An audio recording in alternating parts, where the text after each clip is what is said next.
Your shop needs a compressor, which means a lot of noise, right?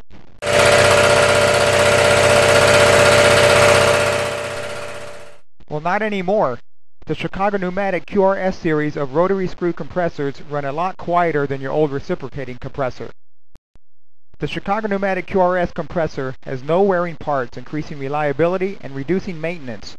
Longer times between service intervals save time and money, improves reliability, and ensures trouble-free operation for up to 4,000 hours.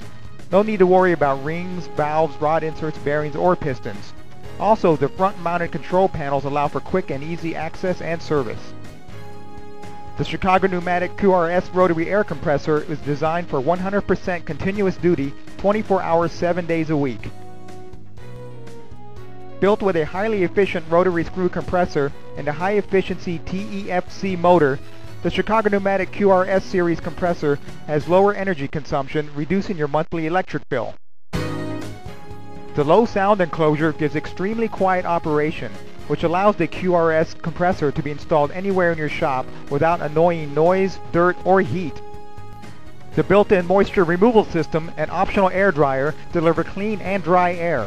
This saves maintenance costs by protecting shop tools, equipment, and bodywork from damaging moisture, dirt, and heat. The QRS oil cooling system, ATL starter, TEFC motor, optional air dryer, low sound enclosure, and receiver tank are all factory assembled and tested. You or your electrician can follow the simple installation and startup instructions, and your Chicago Pneumatic QRS will be delivering clean, cool, moisture-free air to your shop in 1 hour. So which would you rather have in your shop? That old, noisy, reciprocating compressor? Or a QRS Chicago Pneumatic rotary screw compressor that is quieter, more reliable, and runs so smooth that you can balance a nickel on it while it is running?